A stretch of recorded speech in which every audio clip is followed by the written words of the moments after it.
Hey, hello everyone, and welcome back to Page Chewing with my wonderful co-host Taylor from May Between the Pages. And today we have an amazing guest, USA Today Bestselling author of the first binding. This was a book that I absolutely loved. Can't wait to talk about that. But we'll let our guest say hello and introduce himself. R. Virdi, how you doing? Great. Thanks for having me. It's fantastic being here. We are so honored to have you. So it's just wonderful to have you on the show.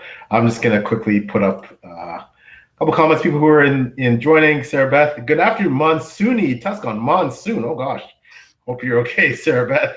Looking forward to the discussion and the esteemed Hobbit Hole Books. Natty, what's going on, man? Hey, how you doing? He says hello. So, Taylor and I have, man, so many things we want to ask you. Taylor, I know there's a bunch of stuff you wanna ask R. So, why don't I be gentlemanly let you go first?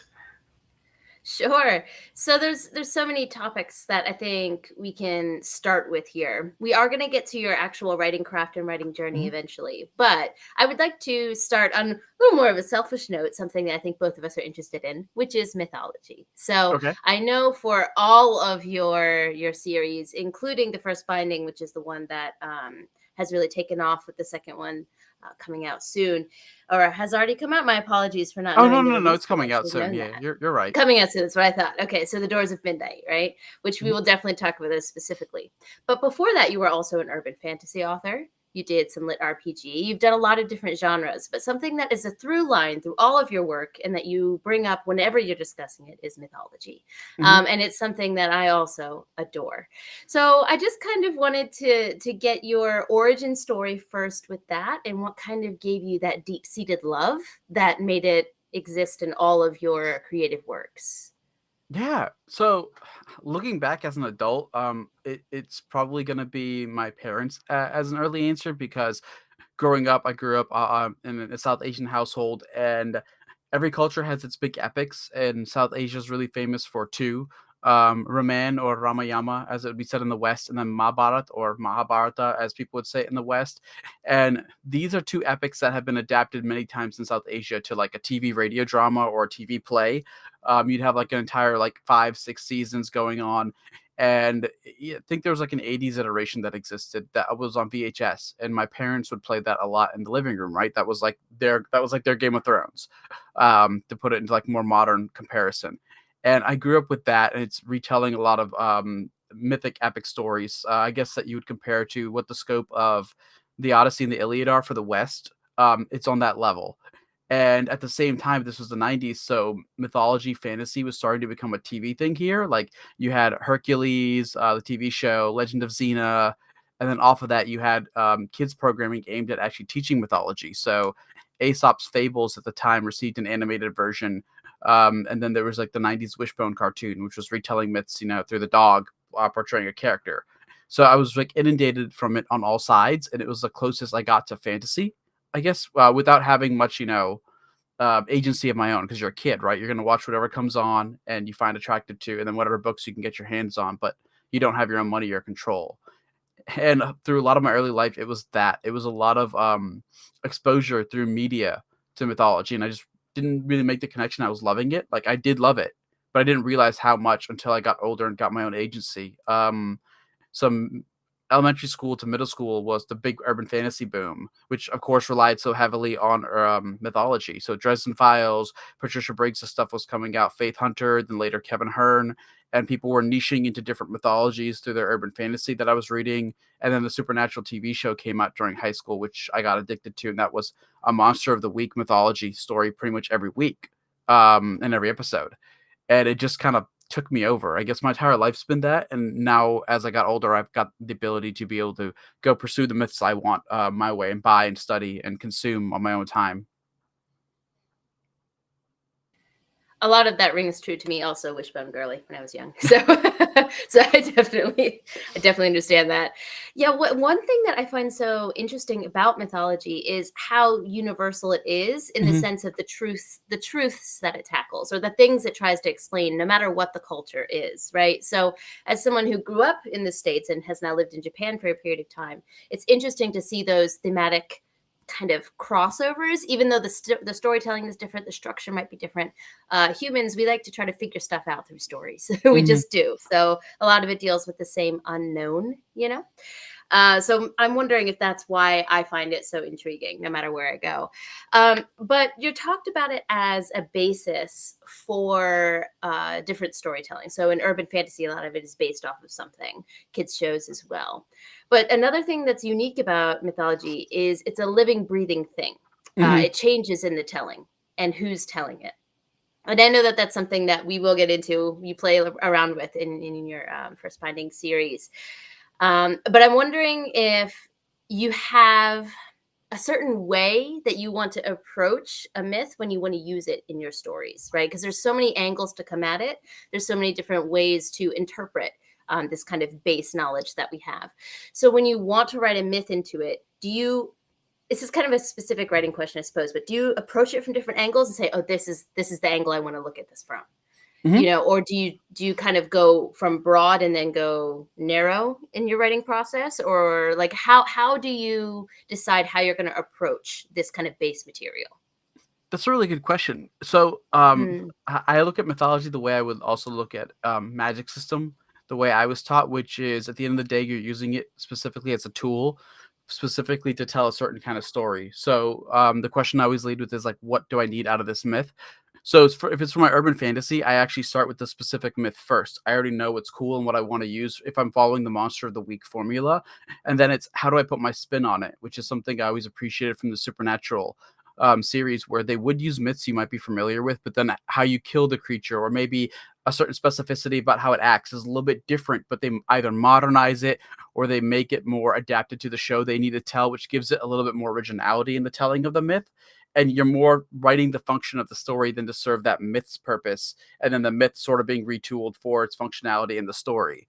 And then in the First Binding and Tales of Tremaine, I'm looking at it from the larger myth perspective, because something I wanted to do, which is why it's set on a Silk Road analog, is show how myths evolved along something like the Silk Road, like different cultures having the same take of almost a very similar myth.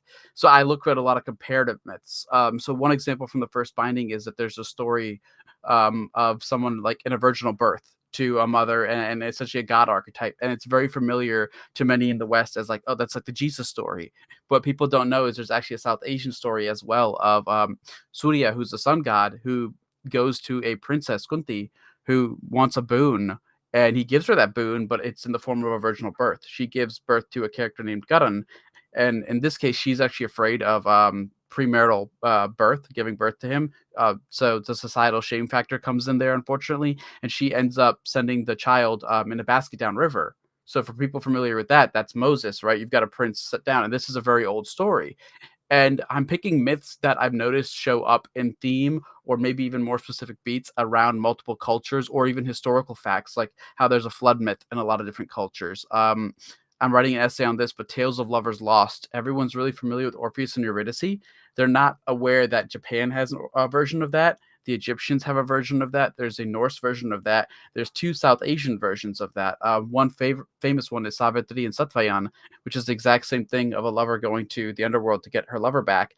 In this case, it's gender bent. It's the woman going to the underworld, and she actually succeeds in getting her lover back. She tricks the god of the underworld successfully.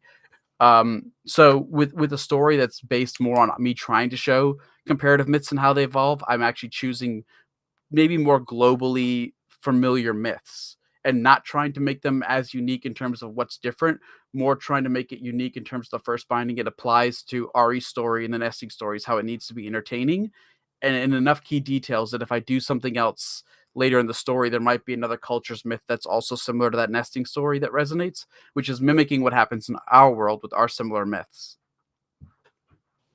It's so cool. Like, oh man, I can't wait. Oh my God, that's so cool. I haven't read the First Binding yet, but if I wasn't sold already, I would have been right there.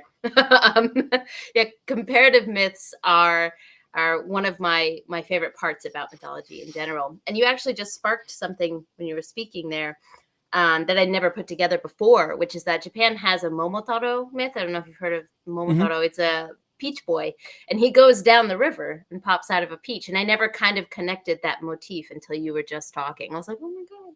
So that is so incredible. And then you have these mythological bases that you're working with, and then you're also working with historical,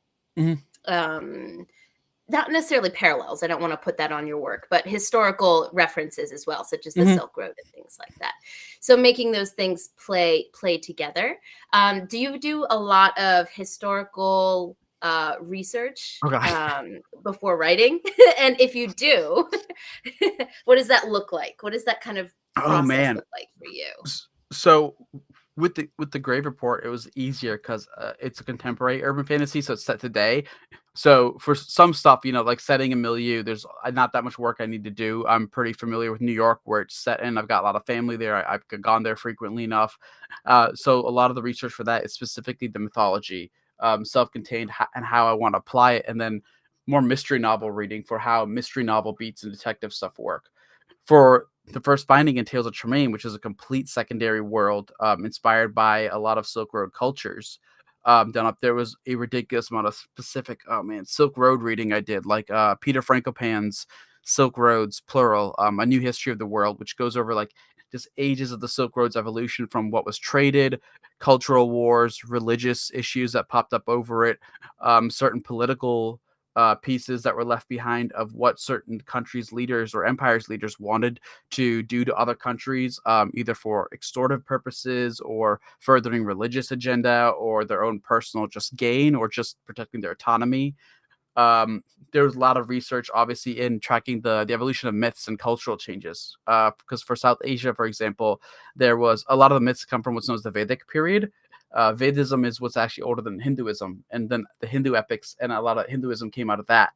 And then a little while after, you had the birth of other religions too. There's Jainism in India, obviously Buddhism, Sikhism came out of there, and then seeing how those affected things. So one of the biggest things that actually shared Indian culture was Buddhism, not Hinduism, because Buddhism traveled the Silk Road and was more applicable to people in other countries because they actually were changing their religions and picking Buddhism up. So there's actually the world's oldest residential university is something called Nalanda. It was in South Asia. It was eventually sacked, unfortunately, and destroyed. But it was the oldest university where students could actually go live and study. And it grew so popular because it was actually a Buddhist university, which is what people didn't know. So you had people from Japan and China actually show up on their student log records. Like, we actually know this for a fact that Japanese Buddhists would go there, Chinese Buddhists, Greek philosophers went there. There's a whole record of Indo-Parthian Roman trade. And scholars would go to Nalanda. So it was like this it was like this Hogwarts of its day where the best minds could come to discuss philosophy. They taught wrestling there, martial arts. They would teach healing medicines. There was the idea of studying magic, or I guess as people at that time, knew it. I don't think anyone ever successfully graduated learning magic, but they tried. Astronomy, astrology. And I'm using a lot of these as basis for sort of building the world, keeping it familiar, but adding a sense of wonder, but hopefully keeping it familiar to fantasy also in a way that other people can find accessible, because a lot of the same cultural beats exist in other cultures. They just look different. A really great writing exercise I overheard Jen Lyons teaching was, if you tell somebody or tell a dozen people from different cultures, the knight rode towards the palace on their mount. Like, what does someone picture? And most people would picture like a Western knight on a horse riding to a Western palace. But at no point did anyone ever say that. Like, I never specified it was a Western castle. So someone from a different culture could immediately rewrite that scene with very little work to be a fantasy creature from another culture, a different structural building. The knight could be a woman and not called that. Like, the French call their knights chevaliers. It could be a completely different warrior caste that is analogous to that. And the first binding is kind of trying to do that too, like similar, but also different at the same time. That is so cool. Yeah, I think it sounds to me like you're a little bit calling out people's innate biases with your work, which I love, because I am also someone who would have pictured a Western knight And I like when stories challenge me in that way through the writing. It's not you imposing that on me. It's me reading something and being like, hold on a second. What expectations did I go into this with? Definitely some of that. Like, I try to do it in a way because there's two ways I've seen this. In academia does this more where you can call people out and attack them, or I've seen like the idea of aggressively like decolonizing certain aspects and tropes, and I'm not trying to do that. The first binding is more actively a love letter to the shared similarities of storytelling, while also showing like, did you know that these actually exist in other cultures? So can I show it to you through another cultural lens? Like, this beat, this archetype, this trope actually exists in South Asia, but it also exists in Persia, and it also exists in old Arabia, like pre-Islamic Arabia when they were pagan. People forget that region had different religion at the time, just like how there was Basque paganism in Spain. Pre-Christianity, Spain had their own pagan religion. And people who read the first binding, there's a country where the book starts off with called Titania, and it's an analog amalgamation of Spanish, Basque paganism, as well as Portuguese culture, because both of those cultures also explored the Silk Road in turn. Portugal actually colonized parts of India for longer than the British were there, which people don't know about, in Goa and Kerala. And there's actually an entire subset of like Catholic and Portuguese traditions and culture that still exists in India today because of that. So I'm trying to do this weird, like, well, maybe not weird, but just fantasy collection of secondary world stuff that analogs myths from our world and fantasy stories from our world, but sort of showing it along this Silk Road, going like, these all exist in other places. Let me just show you how they've been reinterpreted and look like in all these different places, or through at least a different culture you might not have seen that same fantasy done with. Sort of to tackle the biases, but not in an aggressive way, more of a loved storytelling way of, if you like this, look at it through like this lens, maybe, or with this character. Yeah. I didn't mean to make it seem like. Oh, no, I know. Yeah. Yeah. That's not what I was trying to say. But you are right. Like, I am trying to have that conversation, but just hopefully in like a nice way, because I've seen it done in a not nice way. Yeah. Well, I find as someone who's done a lot of teaching in my life, if someone comes to the conclusion themselves, they're much more likely to take in the information. So I think you presenting it in a beautifully written, well thought out, well-loved package and saying to someone, hey, check this out. I think that's a beautiful opportunity for self-reflection. So that's kind of what I was saying, that when you mentioned that, I just loved that. I had that kind of thought process. But I did want to say, PL was like, I know he's a history buff. He was nodding and smiling very drastically there. So I don't know if you had a comment on that. Just I will say, and I do have a comment or a question specifically for her, but I am going to quickly put up a couple of quick shout out, Daniel, friend of the channel. How's it going, Daniel? Thanks so much for coming by. Daniel is such a great supporter of Page Chewing, all things we do. So thanks a lot for stopping by. And hello, Cool Gamer 2. How you doing? And a comment here from David Kang. Doors of Midnight about to surpass the Doors of Stone, and that's leading into my comment. We're gonna go there soon, but let's just get to this next one here from Maddie.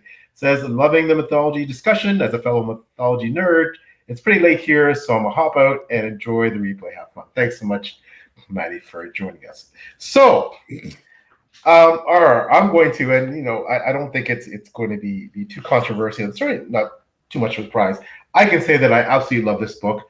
I found it again, as you so much more eloquently put it, a love letter almost to certain tropes, a love letter to different mythologies, a love letter to so many elements of fantasy that we all adore.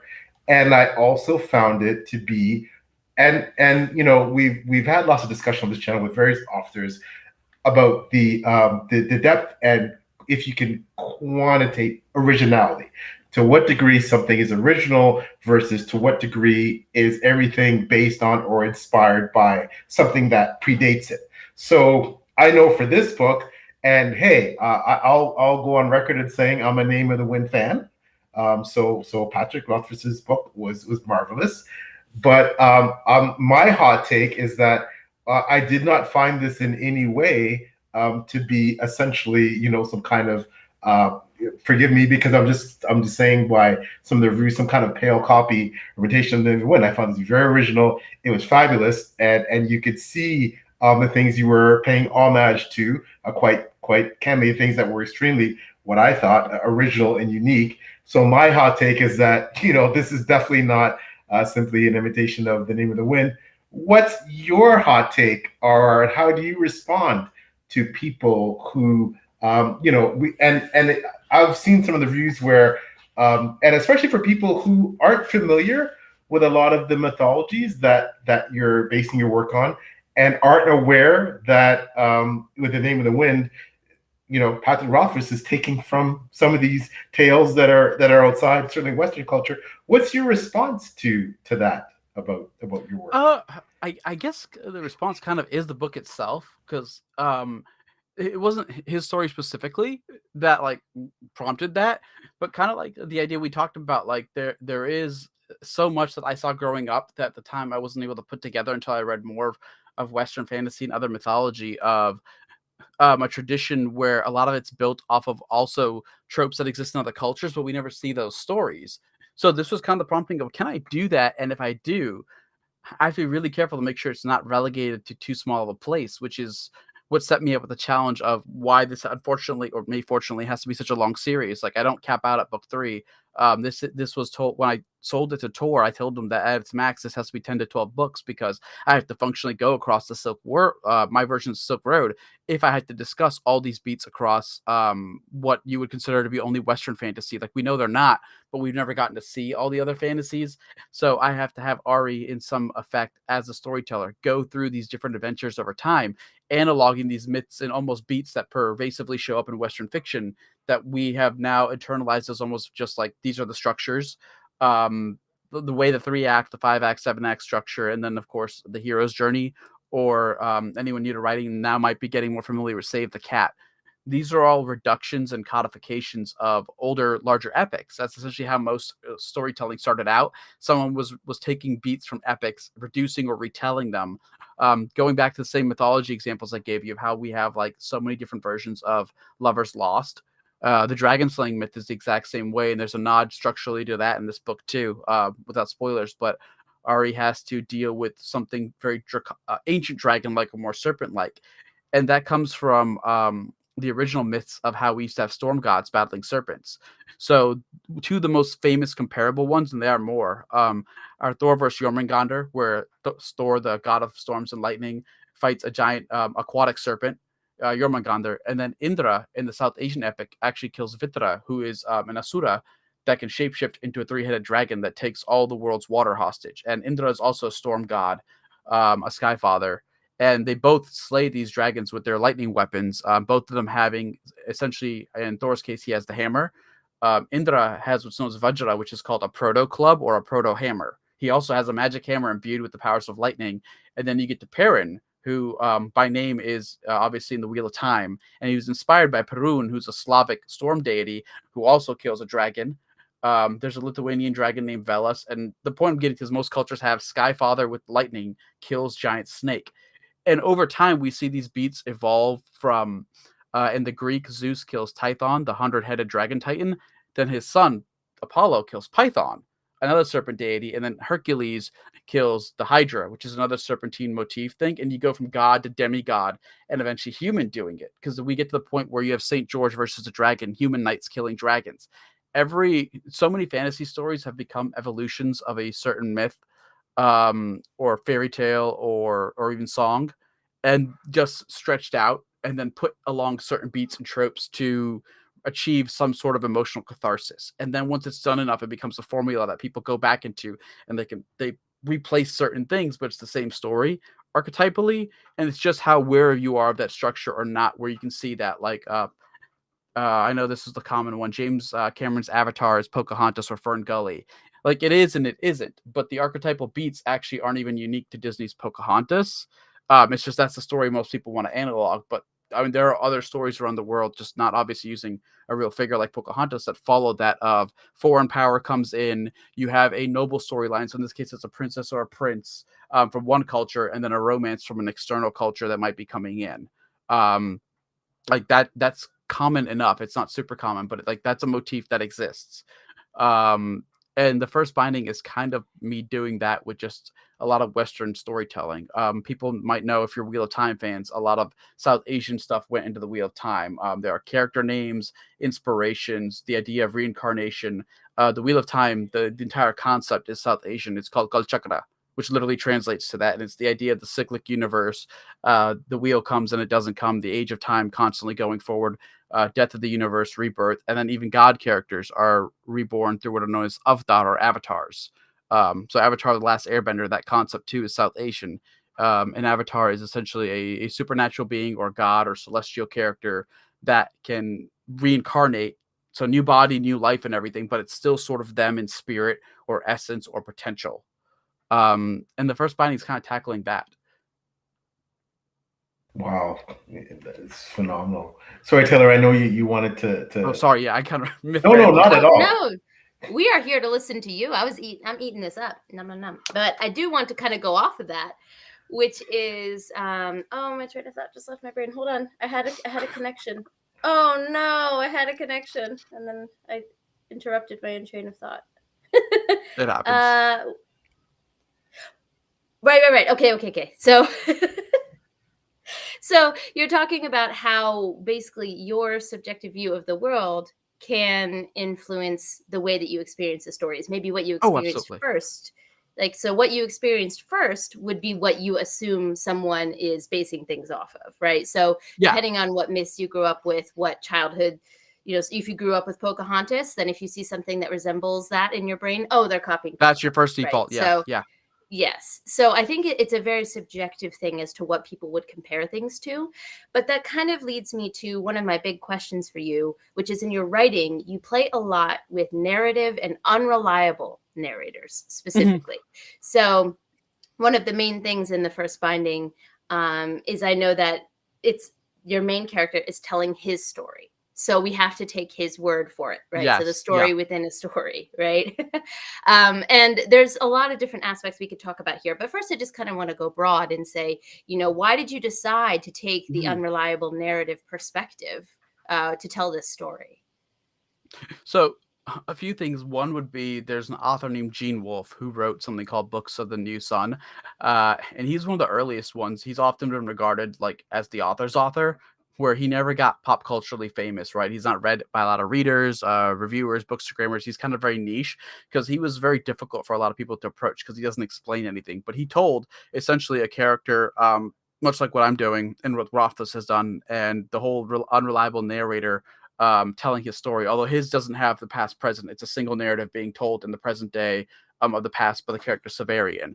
And it's really surreal, ethereal, and you can tell the character is unreliable, but it adds this extra depth and numinous quality, which I've always loved in fantasy. Like it adds a breath, not to be really reductive here, but fantasy to fantasy. That sense of you being able to sort of theory craft on your own. Like there's allowed space to imagine between the narrative. And then the other reason was some of my inspirations, like that I love from history, are great explorers that left their own accounts or had their accounts talked about. So, for example, you have Marco Polo, and then Ibn Fadlan or Ibn Battuta, whose book Ibn Fadlan characterizes his journey, and he was essentially considered the Marco Polo before Marco Polo from the Middle East. He went as far as to Russia, met with Vikings, and he was a trader who traveled with a storyteller. And in both these accounts, they encounter amazing things. Like Marco Polo's journals open with, I believe that it's something that's paraphrased like, I did not tell more than half of what I saw, for I knew I would not be believed. And like his own journey is like really crazy, the things he details, like seeing like griffins and ridiculous like mythological creatures. He's like, Kublai Khan had this monster as a pet. And you don't know how much is exaggeration. Is he just misinterpreting an actual normal creature he's never seen before? Like, is this a rhino and he just never saw one in Italy before? And there's this really cool room of exaggeration or implied exaggeration where he's like, oh, something crazy happened, but I can't tell you about it because you won't believe me. And I always thought that as a narrative tool is actually really cool if you employ that in fantasy. But we know that there's actual historical basis for people doing that because, I mean, fantasy is made by people and people like to lie. People like to embellish. Everyone's heard the game of telephone being played in high school, like with a rumor and how crazy it gets. And like, if you were involved with the making of that rumor, like you were there when it happened, you might be like, no, I was there. Like, how is this possible that it's so far from the actual truth? And I thought inflecting that with Ari as he is both responsible for it in the past that you see, and then you see also the consequences of how even when he wasn't responsible, once something like that gets started, just how far it can get away from the original source when he's retelling or talking about events in the present day that he has to live with because these myths have evolved around himself, or something else that is similar and branches off of that is how other cultures and other people have taken those myths. Because once you get something started, other people can comment on it too. And that's actually a lot of what real mythology is like. So the griffin is obviously associated with a lot of Western mythology, but when you actually look into the history of the creature, the griffin is an Indian creature that India never believed in because it was actually created by the Greeks as a myth about India. The actual origin of the myth is Greeks at the time thought griffins were real, but this is a mythical creature in another country. Like, you don't want to go to India, or it's dangerous because they have these griffins there. Just like what might be the mythological predecessor to the Dune worm, is what people have argued. I haven't found any truth to it, but there is a mythological creature called the Indus Valley worm, where people believe there's this giant, like 300-mile long worm that would go through canyons, but these are very lush canyons, not like a desert, and it could spit venom that would like melt you down to your bones. Obviously, I don't even know what the real creatures are based off of. There's no like fossil records of anything monstrous that people could even draw that assumption. But Greeks and people in the West believe that was a creature about India. And there's a whole history of myths actually being created about other cultures or stories about them, but from a different source culture. A great example of this is The Three Princes of Serendip, which is about Sri Lanka by its old name. And it's a story of serendipity, which is a story where there's no real climax. It's just a fun story. You're supposed to have adventures for the sake of having adventures, like whimsical adventures. So it's three princes on a whimsical adventure, and they meet like a camel seller, and like someone stole one of his camels, and then someone frames them for murder. But that story was created about Sri Lanka in Persia. So it's been considered a Sri Lankan story all this time, but you forget it was a story that Persians told about Sri Lanka. And that's something I'm tackling here with sort of the idea of how not only are there unreliable narrators, but just unreliable stories in history because people want to comment on them. They want to put their spin on it. They want to reply. Other cultures hear myths and they want to co-opt them. Because both the South Asian epics I talked about popped up in the world around roughly the same time as the Iliad and the Odyssey. And there are exact similar beats in both of those stories, down to a princess or queen who goes missing or is kidnapped by another king, and you start a war over her, down to a principal hero. Gudrun and Achilles' beats are very nearly similar, from their parental relationships, their warrior status, events that go on through the war with involving either a lover or a very close male friend. Both of them are rumored to be impenetrable or impervious to harm. In the case of Achilles, it's his armor, not his bathing in the Styx originally in the real Iliad, because he was never bathed in the river Styx originally. He was given a suit of armor that his mother Thetis had requested at the behest of Apollo. And Gudrun, who was born in the virginal birth I brought up earlier, was given a suit of armor from birth from his father, the sun god. As long as he had it, he would also be impervious to harm.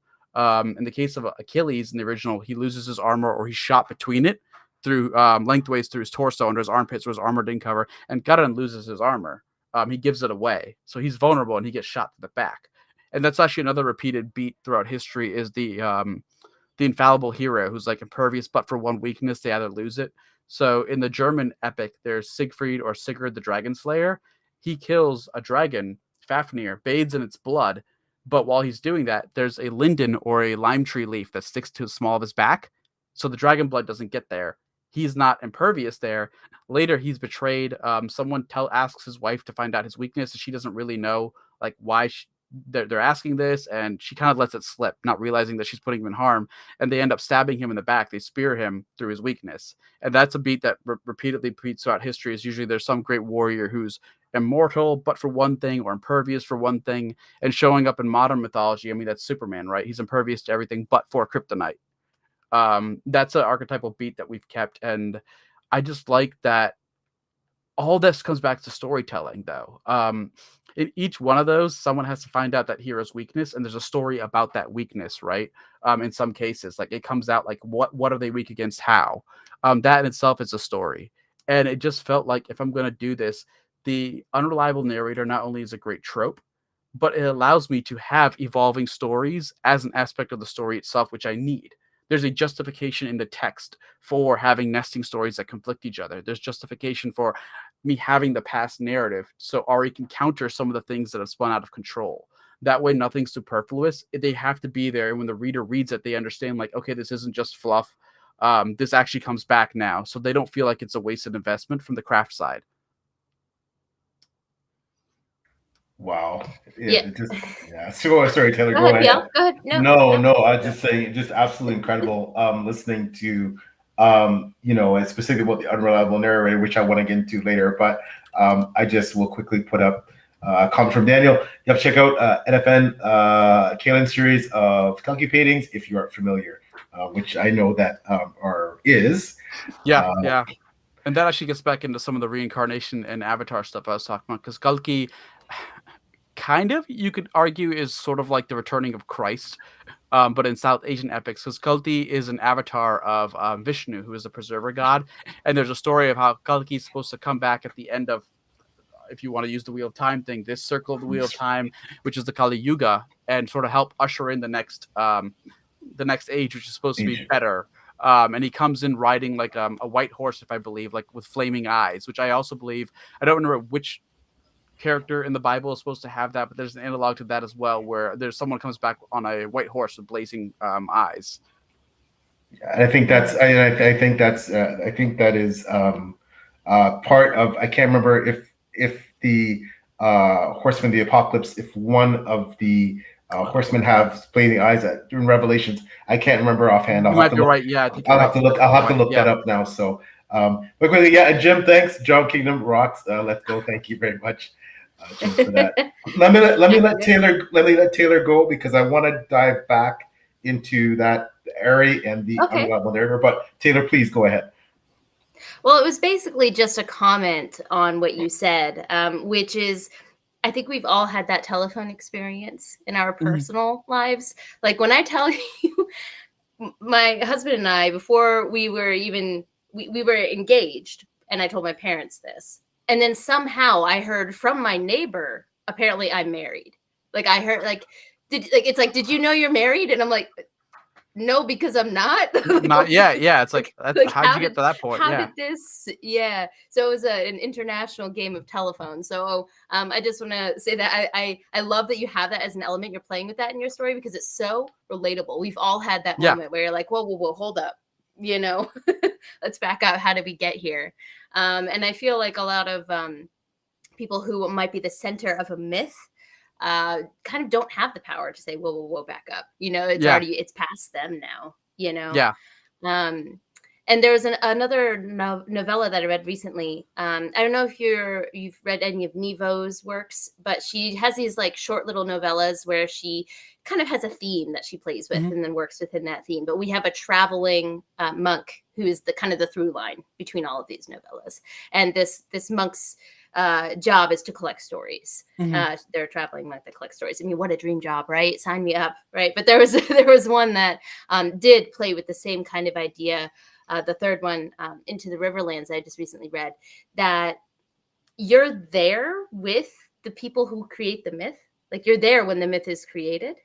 And yet, even later in the telling, with the same person who witnessed it is there, it's being told to that person, to the monk, differently. And they're like, oh, that's interesting, because they were there. Yeah.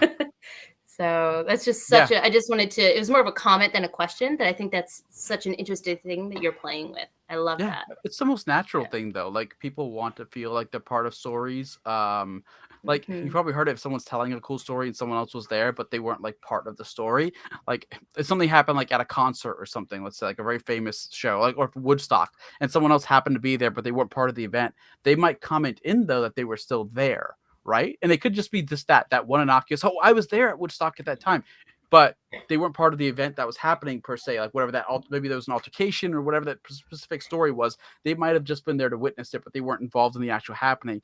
They might still raise their voice that they were there. And that's also because even in like, I guess, personal storytelling up front, everyone still wants to participate because the history of storytelling is historically participation. Like it was the oldest thing we did, cracking around a fire before we even had written language. Like it was a societal gathering aspect thing. It was a shared communal thing and shared communal entertainment. It still is, like going to the theater.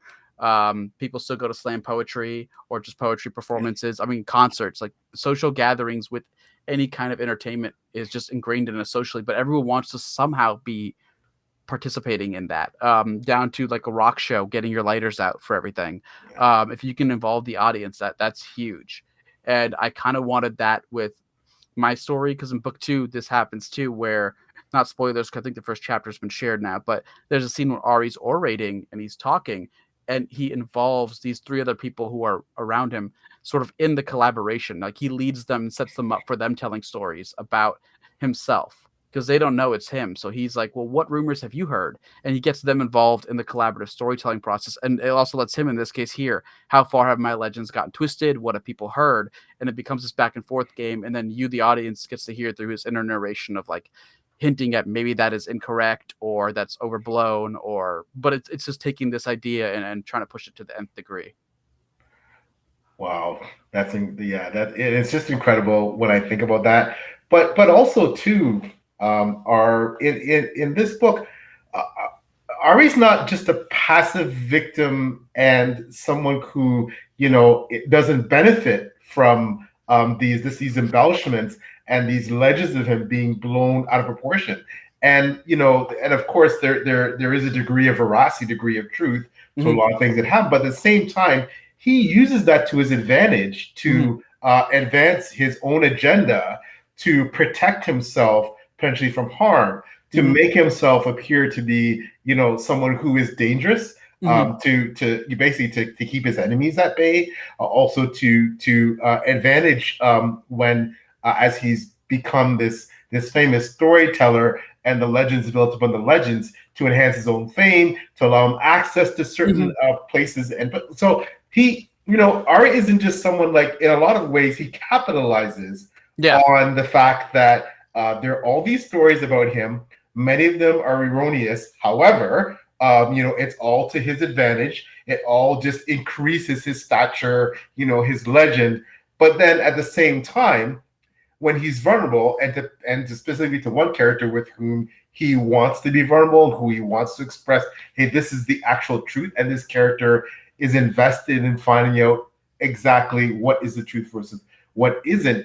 He's much more committed to trying to sort out the facts from fiction, for the purpose, of course, he's interested in this character, but beyond that, he feels it seems like an obligation to be honest, and he wants, for the first time, to be totally honest about who and what he was, and a vulnerability, essentially, because he doesn't allow that vulnerability with anyone else. With anyone else throughout the history. Yeah, the past and the present narrative show that, unfortunately, Ari's had a life where he's had to cobble some of those stories, like you said, for protection, and then he's had to lean into those stories, essentially, not just reputation and protection, but like sort of keeping the mask up, as it were, which analogs his whole theater background. And there are lines to that in the present day too, about the masks people all wear, the roles they have to play. And Ari sort of cast himself in that role in his youth without thinking of the consequences, that if he wants those stories to hold up, he kind of has to help hold them up.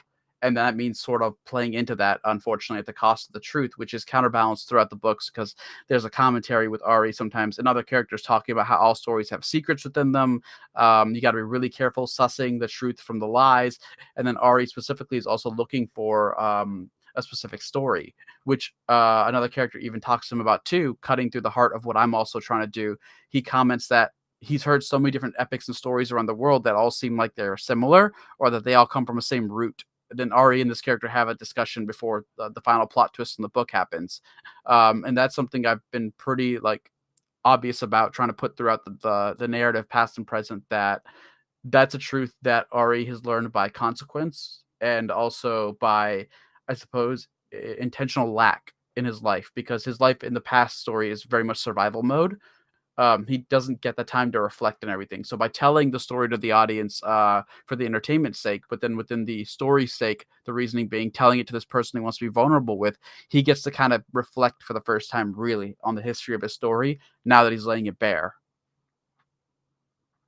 Yes, no, and that, exactly. And I so saw that in the book. And what I also saw is when it came specifically to Ari's past, and when it comes specifically to what his version of that past is, and especially the traumatic elements of his past, and how he in some ways deflects, from the more horrific aspects, and almost aggrandizes, the parts that are perhaps, so, and the fact that now in the position that he's in, and this really plays into I hope to get to talk about the ending of the book too, because geez, you left it on a cliffhanger, right? And I love books that I'm sorry, it's just me. Taylor knows me. I love books that end on a cliffhanger. I think it's a bold choice. I know a lot of people don't like it, but I loved it personally, and where you left it. And but when we think about that portion of the book, so much of who and what Ari is this reputation that make people want to get to know what's really on the inside. Mhm. What makes this person tick? And is he actually as magnificent and grand and mysterious and powerful and charismatic as the stories Mhm. are? And or is he something less than that? And people Mhm. want to get to the heart of who and what he is. And I guess part of my question is, as the author, for me as a reader, Ari is all of those. He's both, Yeah. he's both the real, the legendary Ari who's done all these things and slain the god and done all these things, and he's also the vulnerable person who, Yeah. inside feels he's a bit of a fraud almost, because Mhm. these legends have blossomed beyond proportion, and that some of the actual things that he's that are accorded to him actually didn't happen. But who is Ari for you as the author? Actually, you hit the nail on the head. He's both of those, and that comes from my own interactions with, I guess, people I would consider my heroes. Because, and I'm going to use the Deadpool movie for this. I believe there's a second one where Colossus tells him, like, what is it, like 1 or 2 seconds? That's all it takes to be a hero. And analoging that back in my own life, there have been people who made massive differences, and you realize after some time passes that to you that moment was a massive difference, and then they might have genuinely meant to make a good difference and like do that intentionally, but for them it was a moment where they were just trying to help. And there's a difference in the level of impact that makes. Like if they're in a position to help, what they might think is a small act to them is massive to you. Both of those are now true. Like you got a massive impact. Like I dedicated the book to Jim Butcher for saving my life. And that obviously is no small deed to me. But for him in that moment, because he and I have talked about it, he didn't realize that's what he was doing. So there are times where, like, if you approach somebody with that, and if you tell someone like, "Hey, you saved my life," that can actually be overwhelming and make them feel like an imposter, right, or fraud. And you've probably heard stories of like very large authors talking about they still have imposter syndrome, but to somebody else, like a reader, they're the greatest author that ever lived. And I realize that's a very intrinsic human experience, regardless of profession or age or any of that. That like stories, because humans are stories in effect, in just a linear story going forward, because we have a terminus point. That we're both of those things. That we can be the larger than life hero, at least in any one given time for somebody else, as well as feeling like we're inadequate or that we didn't do that much of a thing or something, right? The comparison thing. Like if you go to the gym for 3 years every day, you'll probably look amazing, and you probably have an idol of somebody else that you're looking at who is like amazing to you. But to somebody else who knew you 3 years ago, you might be like a rock star now because you did that commitment for 3 years every day. But you still feel like you've only put in 3 years versus somebody 15. Those are just, I guess, nicer, kinder examples of that. Ari's gone through a much different take, but still the same idea. Where if you go back to his story, a lot of the stuff in the first book that happens was him trying to help other people. Like the arc with the sparrows, he gets pulled into what he thinks is a life-saving situation out of desperation. He takes it, and after time, he gets into a position where he has the ability to help people out of a worse situation in that, and he makes a very unfortunately traumatic choice that does help those people. But we never learn the aftermath, which I intentionally left out on purpose, of once he leaves that situation, his story gets grander and better. But what effect did he actually have on those the people he left behind? And that's something I want to come back to later in the story in the series. That he kind of did that. He had a very traumatic reaction that Ari talks about, without spoiling it for Taylor, what happens there and what he does. But he actually did have a positive impact on those people. He left them better off than they were, both from a dangerous, abusive situation, and he improved their financial circumstances. But he also left them an emotional hole because he leaves. And I think that just goes back to, like, that's just both the reality and the duality of people. That's always going to be something in life. Like you could help somebody tomorrow, but what you did could also technically hurt somebody, and you are allowed to feel both of those things, right? It doesn't mean like you're a bad person, but you might feel bad. But feeling bad is still valid. It doesn't mean you were bad. It doesn't mean it was right that you did something like wrong. You weren't trying to. Maybe somebody just got hurt as a consequence from something. But you can feel both emotions. You can feel good that you helped somebody, and you can feel bad that maybe the action you took still somehow hurt somebody. And you can feel both those conflicting things, and you can be both those conflicting things to two different people. Because everybody's going to come into a relationship or a story or hearing a story with some kind of bias that they already have, like Taylor brought up earlier. And we're no different on self-reflection. So we contain multitudes, right? Yeah. But this makes me want to go down the social media impact of social media rabbit hole, but I'm gonna pull myself back from that, and Yeah. we're gonna Preserve do your mental that health. at another time. Yeah. Oh boy. Just because that amplifies everything that you said, being something different to everyone. Yes. Tenfold, which is something I think we're talking about. But I would like to talk more about your work. We're getting too distracted on that. So something that I have heard you say in previous interviews, when I was doing my homework, of course. No, I have actually watched interviews of you over the years. You're friends with a lot of people that I respect in the community, and I always love what you have to say.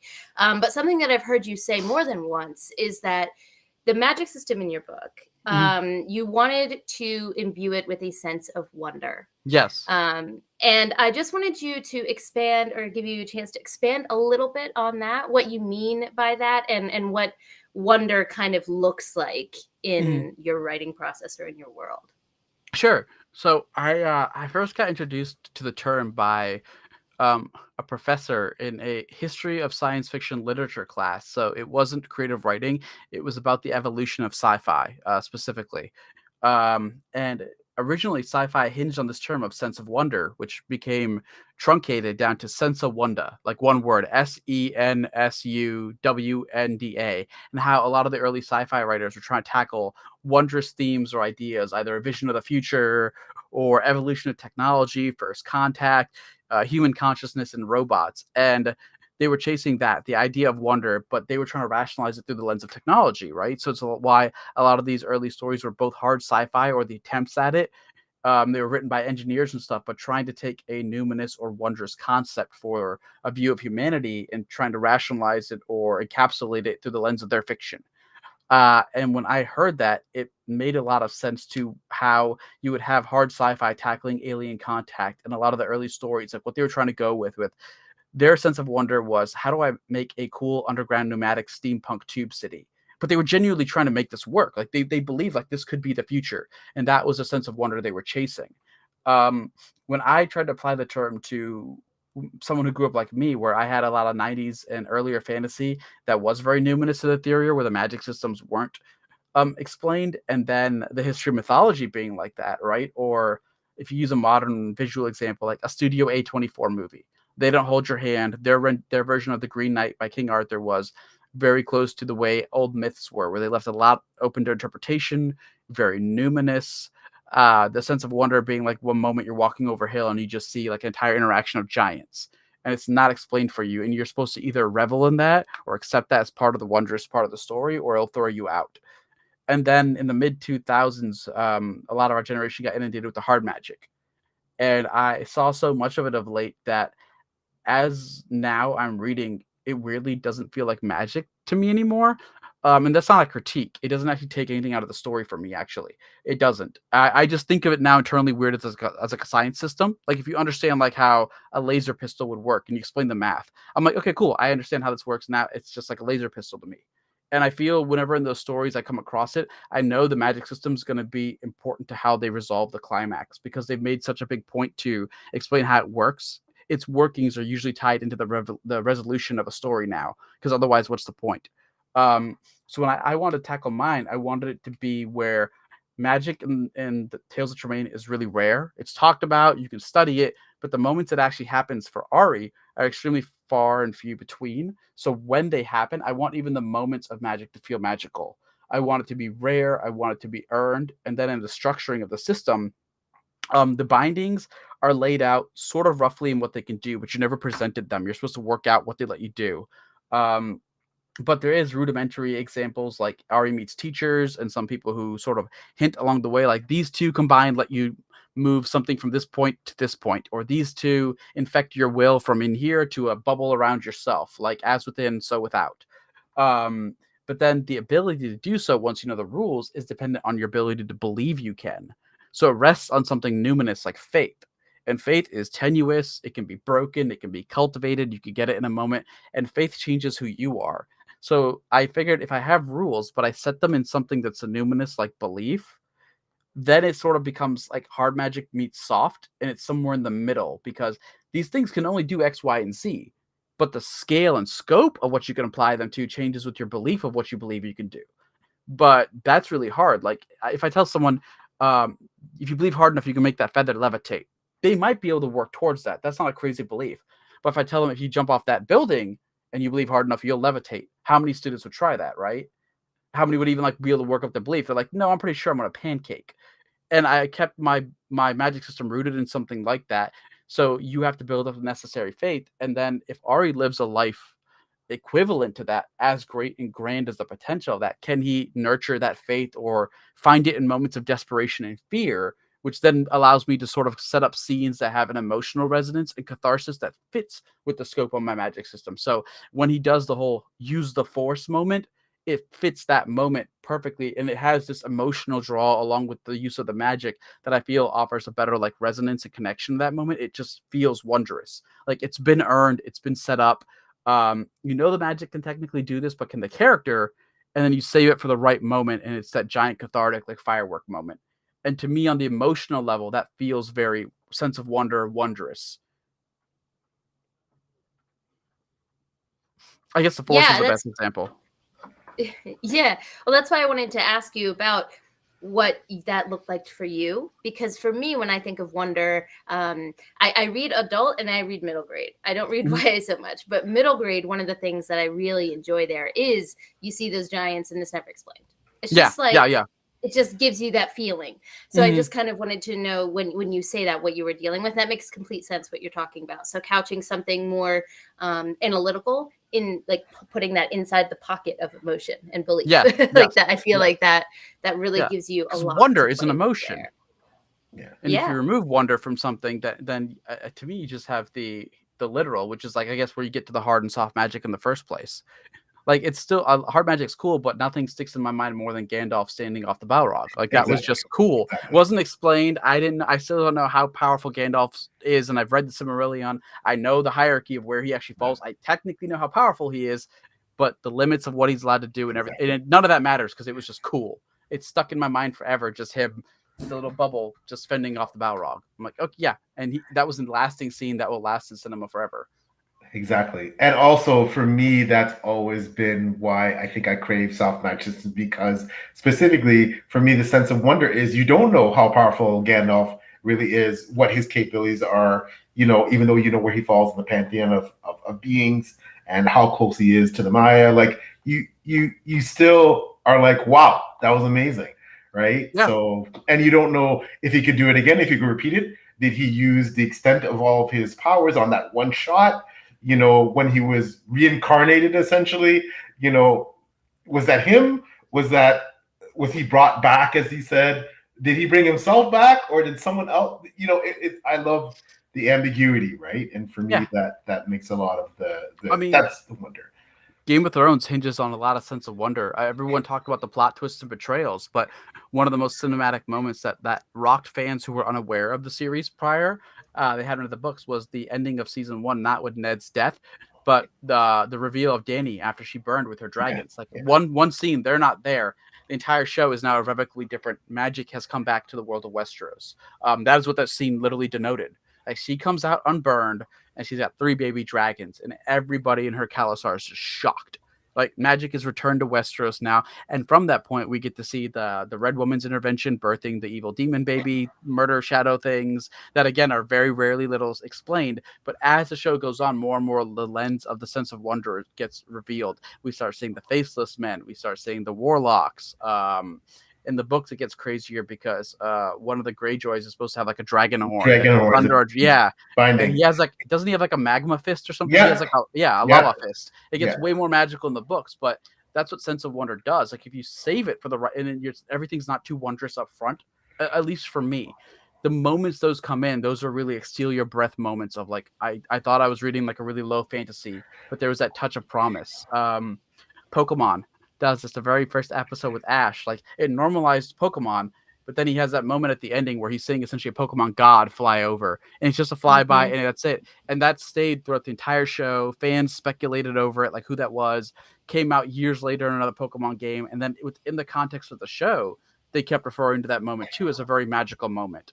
So if done right, a sense of wonder can also be referenced within the same work itself over and over, and still elicit that same wonder if you use it right.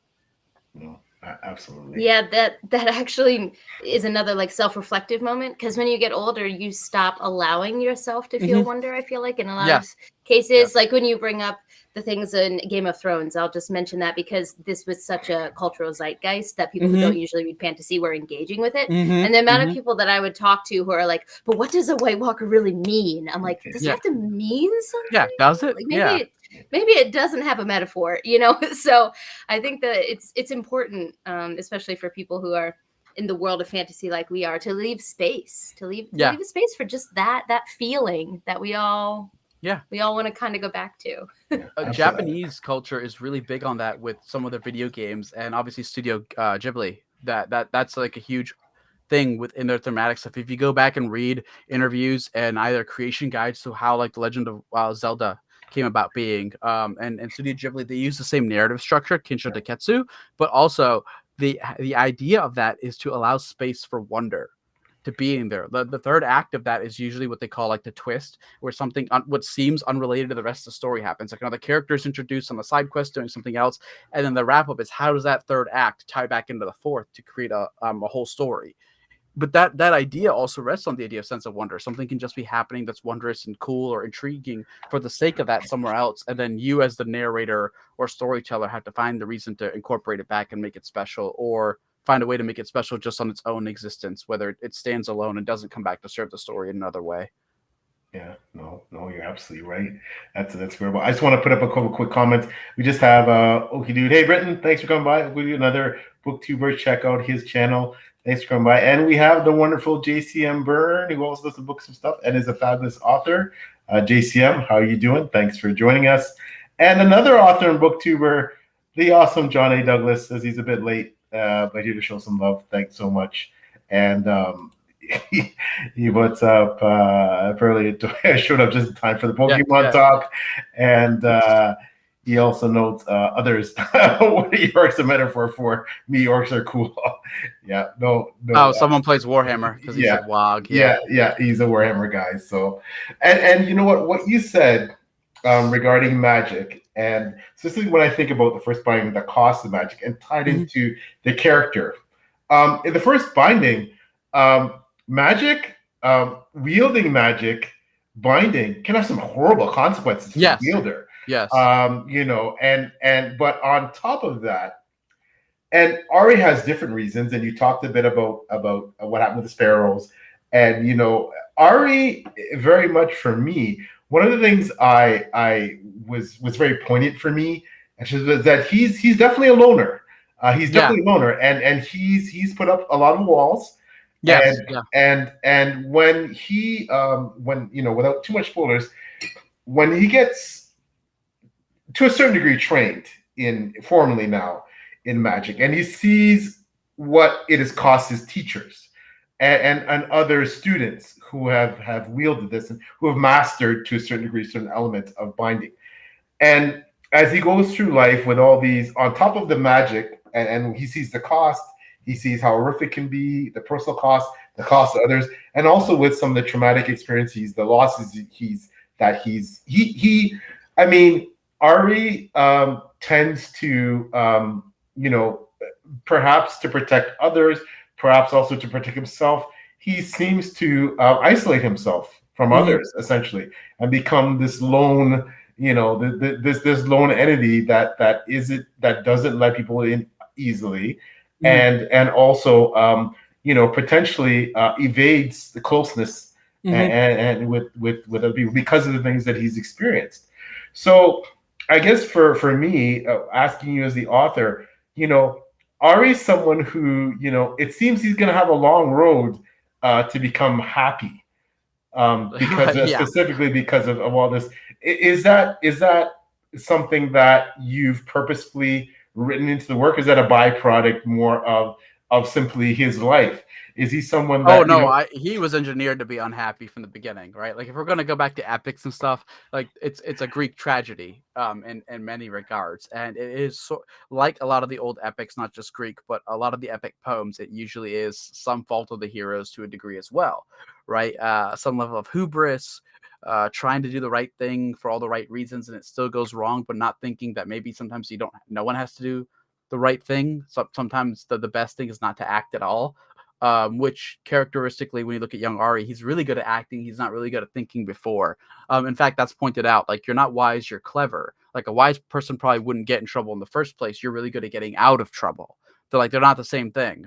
And that is something that has plagued him up until the present, which he does remark about as he self-reflects, as well as the idea that he does like to help others, to the point where he self-isolates, because therapy isn't a thing in fantasy worlds, and self-destructive problems like exist even in our day today, where we do have therapy. Like I've seen where reviewers will say like this full-grown adult in this book, or even like a YA character, which I don't get why they're so hard on them. Like they would never do anything that's stupid. I'm like, have you met adults? I see full-grown adults doing stupid things every day. Like I'll watch someone pour gasoline into a styrofoam container, like going, that's gonna melt. Like you just made napalm.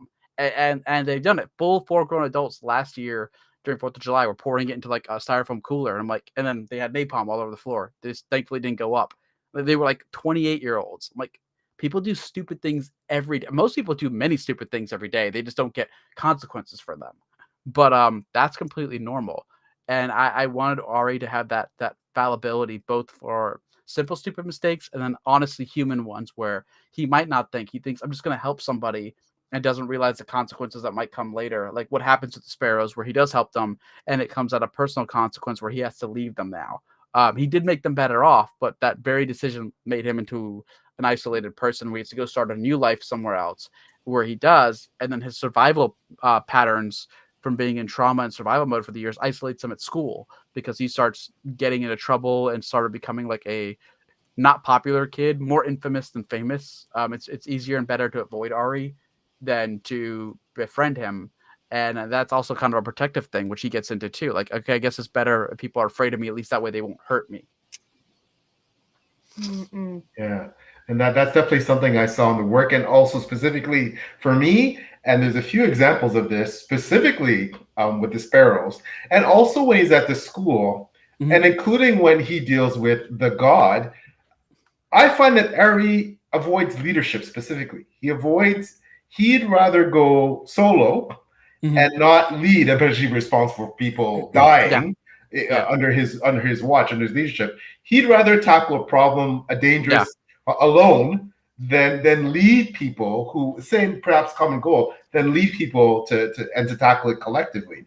And you know, and I found that to be really interesting. That you know, when leadership, or it's not necessarily thrust upon him, but when he's in a position where he should be taking leadership or taking the point, or when he does take actual leadership, like with the sparrows, he really isn't comfortable in that role. He's very much a lone wolf in that he doesn't want to be responsible for someone else getting hurt. He doesn't want to be responsible for leading someone down a path, right? And he very much, you know, when he tackles the problem, he wants to be the solo solution to that problem, which I found really interesting. And book 2 actually builds on that for his growth. He's going to be put into similar positions again of learning leadership, and then how to deal with it, as well as the consequences that maybe he didn't suffer the first time around with it. And what happens if you step out of those shoes of leaderships, and realizing that sometimes you might not have a choice, as well as more the psychology of why he feels that way. I believe in book 1 there, I touched on it lightly, with obviously when he was in the Sparrows, there was someone else originally in that position of leadership. Ari has more chances to reflect on that particular character in book 2, and perhaps what happens with leadership if you continue doing what you believe is right without being checked. People in leadership historically in the real world have a point where they reach where they start believing their actions are always right. And who do you become if you become that? And we can go back to Game of Thrones for that. That was a particular character arc specifically for Dany, right? The books have given it more time to brew, the show kind of got there really fast, but it was essentially built up of the more she felt she was right, the harder it was to start telling her she wasn't right when there were moments she wasn't right. And that's something that, while Ari hasn't reached a point of power like that, I want him to at least start understanding that if you ever come into positions of leadership or you do take that responsibility for somebody else, it is exactly that, as a responsibility, which means there's a lot more than just saving somebody involved with that. And him having to learn to deal with that as a young kid, unfortunately, is something he's going to be introduced through as the series goes on, which shapes him into the present person. Yeah, and I quickly want to give Taylor a chance to say something. Sorry. Also to put up a question. No, not you. My fault. Totally my fault. I do want to quickly comment that I noticed that I think he gets a few insights along the way from that particular character, again, Leading Sparrow, and especially a character he steals something from, who is in a position of authority, that gives him some tidbits that he gives him pause, right? That he's starting to understand. Wow, there's a lot that comes to those positions. It's a lot more nuanced than he initially thinks. So I'm fascinated to see what you do with that down the road. You'll get the answers to that for book 2. If you're talking, that particular character, yes, yeah. Okay, there'll be a lot more of that there. That is awesome. Ari's gonna learn. Okay, I can't wait. Sorry, Taylor, go ahead. I want to give Taylor a chance before I put the question. Oh no, not at all. My next question was a bit more broad in scope, which is more like the trajectory of your writing career. So you were talking specifically about the first binding and the Doors of Midnight, because your Doors of Midnight is coming out soon. This is technically a book tour. They'll be using it to pick your brain about the other things. So that is going to be our main focus. But I do also want to emphasize that you have a lot of writing under your belt. You've got, lots of very successful urban fantasy series. Like I said, you've done LitRPGs before. And you started off by doing these in a more self-published space, and you had your own following. You kind of had your own space already built up there. And then something about the first binding, I'm assuming quality based on what I'm hearing here, shot that out of that stratosphere. And now we're seeing it on bookshelves. Like when I walk into my Barnes & Noble, it is front and center often, like a face-out book, which, yeah. When I go back to the States, I'm like, hey, I know who wrote that. It's a very... like a weird experience for me. So to be like, wow. Same in Canada, quickly, I just want to say, same in Canada. The first binding is all over Chapters Indigo, like front and center, like the first binding. Out. Wow. Like, yeah.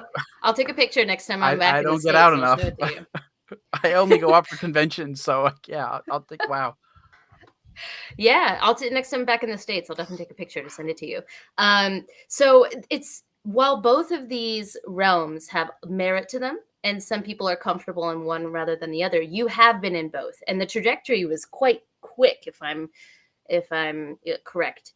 Going from more trad pub to the first binding taking off. So I just wanted to ask you. You could take any part of this journey and talk about it, whether it went from writing different genres to now epic fantasy is kind of what you're associated with, even though that wasn't what you were doing for so many years, or if it's writing on a more, I guess, smaller scale to now being front and center in bookstores. Was there anything about that experience that you can touch on for us? Yeah, I can share all of it. I'm glad you said quick, because I've been a rather harsh judge of my progress, unfortunately, but I that's all of us maybe. We're worse to ourselves. I thought I took too long to I guess reach where I'm at. I always kick myself like I'm not good enough or whatever. When I started with self-publishing, it was because at that time I had started seeing signals that urban fantasy was dead traditionally. I hadn't even started querying it. My first book wasn't done. This is after Butcher saved my life and told me to keep writing. And we hadn't developed a friendship at this point. It was more just like I met him at that book signing, and he gave me that encouragement, and he made time, which was impactful. And then I didn't hear or see him for years and years and years. And I was on the road to write and finish my first urban fantasy book that I was happy with. And just prior to that, Amazon self-publishing had become a thing, as well as this place called Smashwords. Like articles were coming out and news things of Amanda Hocking, like the first indie ebook millionaire. And then Hugh Howey had just launched Wool and was kicking it. And then Michael Sullivan. And I was a year after them, But when I started Googling online, like, oh, well, I need to publish a book. Usually they go to like a publisher in a bookstore. And I was seeing self-publishing news nonstop coming up and reading the interviews. And then I was trying to look up like urban fantasy agents and whatever. And everywhere online was just like, we've already, unless your last name is Butcher, Briggs, Cadry, or Hearn, like we're not buying you, because the genre has already been like done by like 2011, 12. Like some series were wrapping up. Dresden is like the biggest elephant in the room. I was like, oh, okay. It didn't discourage me. It just made me start thinking like, if there isn't a place for what I want to start with, maybe I should just self-publish it. Because I wasn't expecting anything. I just wanted to write and get better. That was like some of the advice that Butcher at that conversation did give. Is like, as long as you keep writing and getting better, like every door will open for you. Like one day you'll be at a signing with me. One day you'll be up for awards with me. All this stuff that actually eventually has sort of been coming true. But I just looked at it like, okay, I'll write the best books of my life. I'll get book one out. I'll do it again. I'll do it again. And nobody can tell me no, right? Like I could just publish and take time to work on my craft, figure out and do it. And it started just weirdly working out in weird ways. Like book one's original cover was horrible. It was a really bad Photoshop job involving my best friend, because the main character intentionally was made to look like using his features, so I could take a picture of him and use his face sort of for the original cover, it was like his face was cut out and it was all covered by ghostly smoke, just his eyes, which matched that in with the actual graveyard nearby me that I took for the cemetery where Grave Beginning starts. And a cover artist at the time read it and she was a fan. She actually loved the book. She's like, your cover sucks. Can I help you make a better one? And I was like, yes, please. And she did. And then that got the book noticed by a book reviewer. And they're like, hey, can I get a copy to read? I was like, yeah, sure. I would love people reading this at all. And then she did, and she gave it like a glowing review, and it started just picking up. And I learned even back then, while there was still more of a stigma against self-publishing, how lovely the community is, like people like you, which is why I was so flattered to be here, because the early book community, even then, has always just been super kind to me. It's always just been curious, loving people who want to find something new to read. That was my experience. I got to just write and self-publish whatever books I wanted to for the sake of exploring craft. Which might not be the best business advice. I do want to be honest about that, especially for self-published. I wrote against a lot of the trends at the time. I missed some big trends. I didn't double down on one series that was doing well. I wanted to go write another book just to experiment, which might not always be smart, but it was very spiritually fulfilling, and it made me a better writer. I will say that I've written entire books just for language and craft reasons. So there's a space western called Shepherd of Light that I wrote specifically because I wanted to write a western in space where I could actually just talk like a western all the way through. That's a huge love I have. So I will write stuff just to improve the way like a method actor would try to get into character. Like I have books I want to set entirely using Appalachian and more Southern, different variety of American accents, because I actually love the breadth of accents across America. And I think like usually they get a really bad rap, like how there's Cajun accents and Creole, and Cajun and Creole aren't exactly the same thing, but a lot of people will conflate them, and different mannerisms, tones. People have cultural sayings and slangs that are regional or cultural. And I think that adds like a cool beauty and depth to world building. And that's something I've also tried to incorporate back in Tales of Tremaine.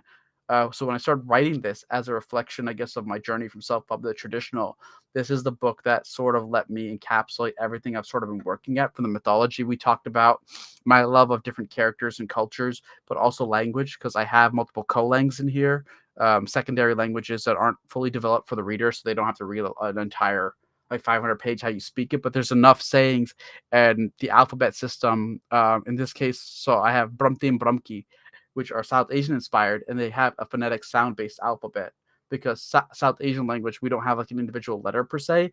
Our alphabets are like sounds. So like a, ba, ka, like an actual sound you would use, and you're adding sounds together instead to make the word, which is essentially what you do with letters anyways. But do that. So my love of language that preceded shows up in this, and it just, I don't know how it took off. That's the weird thing. Like this was a book that I think I was just ready to put my heart and soul into for everything I wanted to accomplish that maybe I wasn't ready to earlier. And the actual happening of how it got to end up traditionally published was weird. It started 2019 at the Nebula convention. a dear friend of mine, Yuthunjaya Wijeratne, who is a brilliant Sri Lankan author, and I wrote a sci-fi novelette that was up for the Nebula for that year, and it was done in a similar way to what the first binding was, in where I talk about wanting to at least have a reply or comment on something. In the case of that, it's obviously the mythology and comparative storytelling. With this novelette, we were actually talking about Pacific Rim and how, why is it whenever aliens attack, they attack America? Because aliens shouldn't know like the political history of the world, like who's the strongest country. They would just see population density if they had advanced technology, and they would go like, all right, China and India make up most of the world's population. If we're going to hurt a planet, we should take out the highest number of people first. So we have, what if first contact happens there? So India and China are the first to develop Jaegers or mechs. And we do this deep dive story about an AI pilot, because human pilots couldn't survive the impact being in mechs fighting, that he's essentially a soldier who died. His consciousness was turned into an AI to keep fighting, but he's worshipped like a modern day god now, the way Jaeger pilots were. What happens when that AI starts fracturing mentally? Because it's still a computer program. It doesn't have PTSD. Instead, it just starts fracturing its programming. It develops psychosis, like tech psychosis, and he starts believing he's that god in this AI suit. So he starts calling people ants. He's very derogatory, but he still believes he's supposed to protect them. And it's this slow dying of an AI mech that thinks it's a god, furthering itself from humanity while protecting its story. And while we were there at the Nebulas, hopefully hoping the story was going to win, we started talking to agents there, and they were all asking, what are you working on? And I started telling them about the first binding, and I'm like, yeah, it's going to be 350K, because I've been doing this long enough. I know the word count. And they just all shut me down. They're like, no, it's not getting published, not getting published. Like, sorry, you're wasting our time. It's like, okay. And the last day, one agent like literally parts this cloud of other agents, and he walks through, and it's the person who'd be my first agent, Joshua Bilmish, who represents Brandon Sanderson, and he was wearing like a red shirt, a red suit, red pants, red socks, red shoes, like Eddie Murphy out of the 80s. And I was like, nobody dresses like this. It's a real person, but okay. And he's like, hey, let's come talk. And we did, and he gave me his card, like submit this, and I'll look at it. And I sent on Tales of Tremaine along with some short stories he asked for, and then I don't hear from him for like 8 months. And I'm at another convention then talking to a tabletop RPG editor, and we're talking about board games and fantasies, and he's got this other guy over there who's hungover, and I have no clue who he is at the time. He's his friend, and then he perks up. He's like, oh, like fantasy books, and we start talking about Wheel of Time, and I start telling him everything I told you guys about what I wanted to do with Tales of Tremaine, the mythology, like in a love letter way, decolonizing like aspects of fantasy and tropes and showing the similarities. And he digs it. And he's like, yeah, this sounds right up my alley. Send me the sample. And I was like, why? He's like, I'm a tour editor.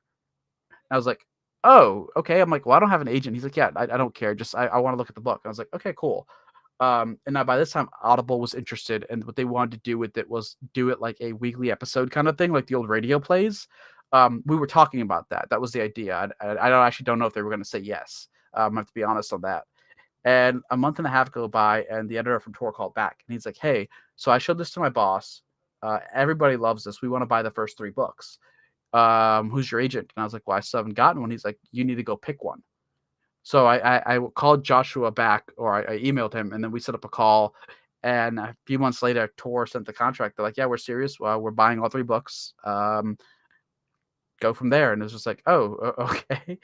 None of that was planned. I just love that this was like a hungover reps, like nonchalantness that was like, just send it to me. I don't want to talk about it. My head hurts. Just send it to me. Like, I love that. Yeah. I didn't even know at first. Like, that's who he was. Like, he was invited to like the breakfast by the other editor, and the other editor was the one I was talking to. They work on stuff like what was it, BattleTech and Shadowrun.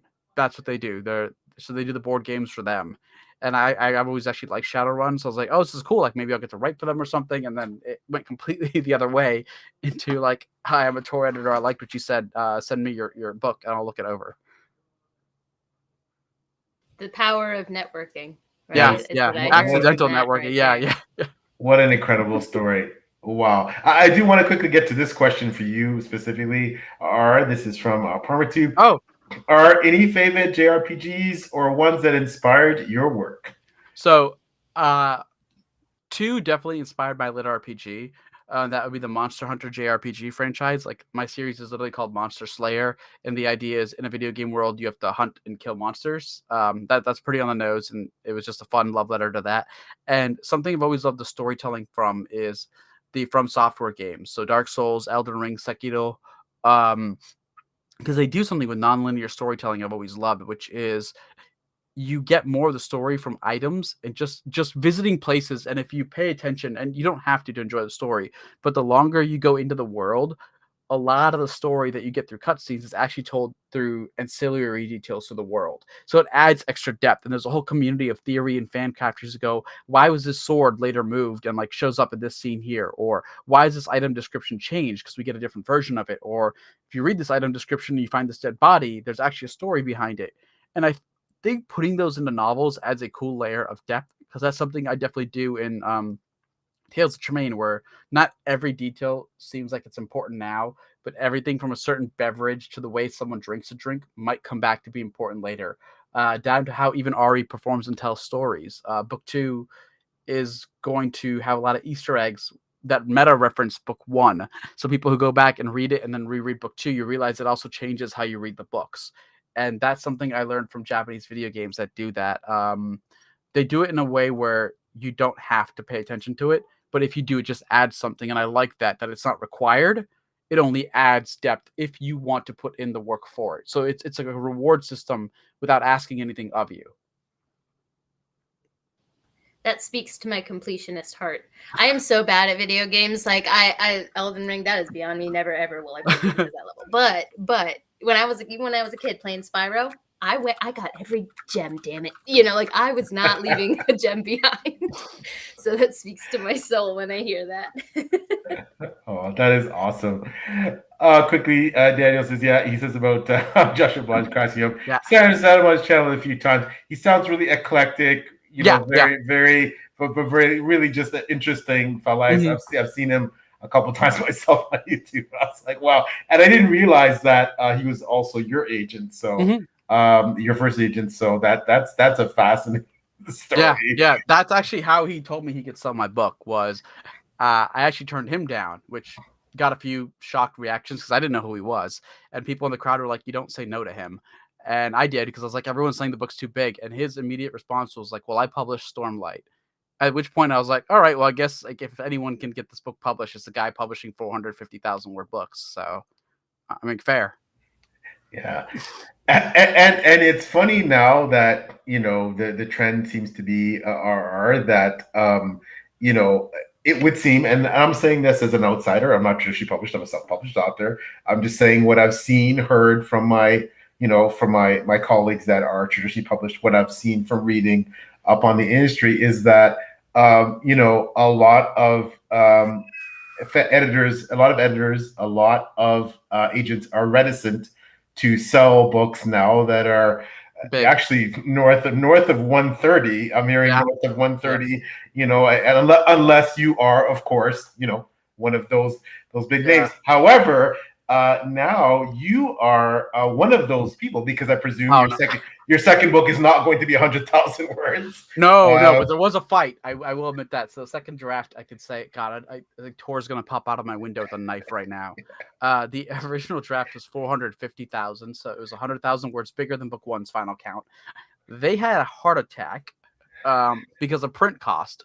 The world's gone through a paper shortage. Part of that is political tariff stuff that happened before COVID or during it, and then the pandemic ruined paper production. And I think they've recovered, but I can't be sure. But I know we are being told, like a lot of authors, yes, like it's not economical to publish larger books. I don't know. I haven't seen all the numbers, so I don't know how true that is. Like I'm always going to lean on the side of big corporations. Like there's a history of people always trying to make more margins higher with giving less. I don't know, but there was definitely people clenched when they saw the original draft of book 2, and book 2 is bigger than book 1. Still, it's 385,000. So there's another novella's worth of material, but we had to cut a lot. We cut like 70K, and print size was definitely a concern. But I guess for me, that ties into, just the overall feeling of, that you have achieved this this monogam of success that, contrary to the narrative, the popular narrative going around that, epic fantasy, big fantasy, is dead, that it won't sell, that everybody's going towards, the shorter books, going towards romance, et cetera, et cetera. But, you're still writing, you're again going to be writing. I presume that, the rest of the books in Tremaine are going to be also big books. Yeah. That this is what you're writing. You're living the dream. You have, I when I cracked open the book and I looked at some of the endorsement quotes, outside of like the Wall Street Journal, things like that. But when I look at some of the authors, it's a really impressive list of authors that have a lot of critical acclaim, a lot of respect in history, and of course with the front cover quote from Jim Butcher. That was a dream come true. I still can't believe that one's real, to be honest. I mean, how do you feel? Like, essentially, we know as authors, we're as you said, we're a lot of us are constantly battling imposter syndrome.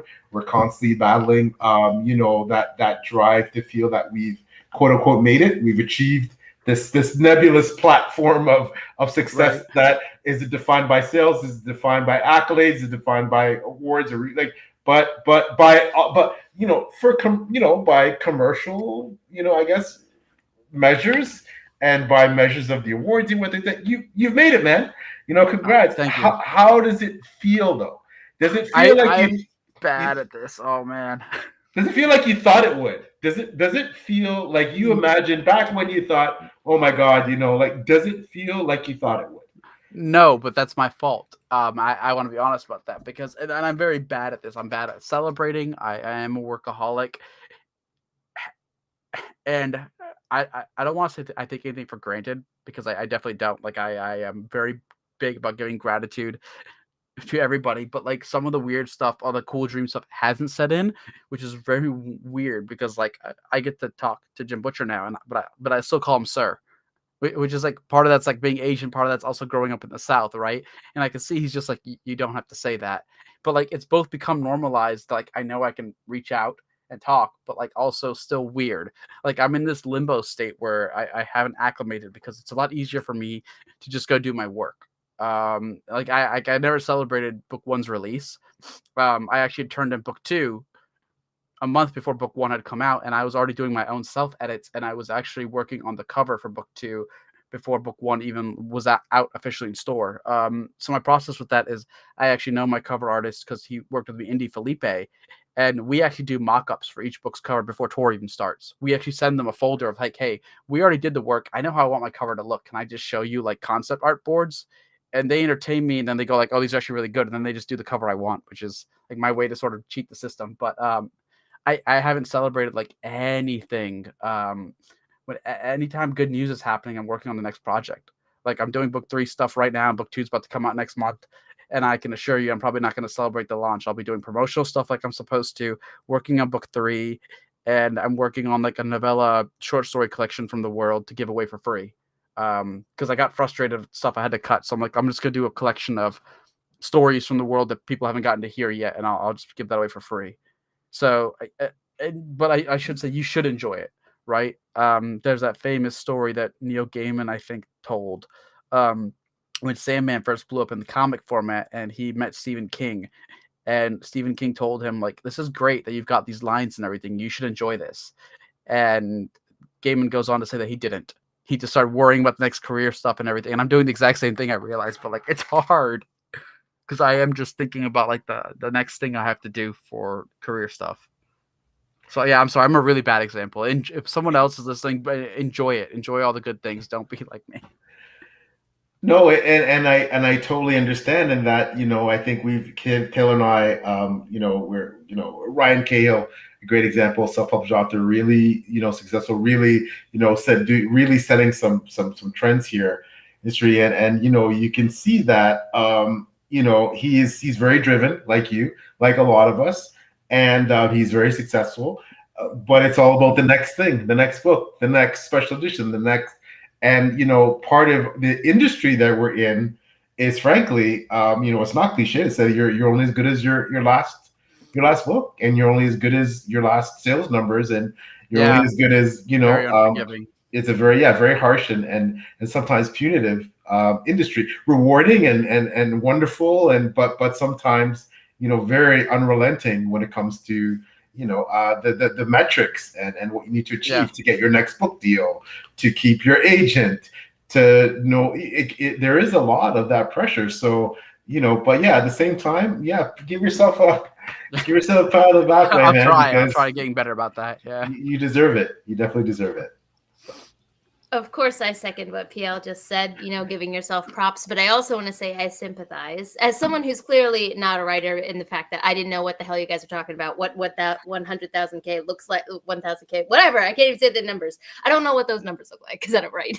But as someone from the content creation perspective, it is the same. Everything you guys just said is so accurate. Like, you'll work your ass off on a video, be so proud of it, you get it out, and then you're like, okay, I got the next one. Yeah, because now that this one's out, you don't even let yourself sit and enjoy that you got that thing out that you're so proud of. And then before you know it, you have over 100 videos on your channel, and you're like, when did that happen? It's a constant creative process. I think a lot of creatives feel that way because you have to continuously put out content, right? In order to keep people's attention. So I'm not saying that it's a good thing to not sit and breathe, but I am saying that I sympathize with everything that you said. There's a great quote about that. I think it's from Oscar Wilde's The Ballad of the Reading Gull. And it's, what is it? For each man kills the thing he loves. Yes. And I think that there's an aspect of that when you do what you love every day.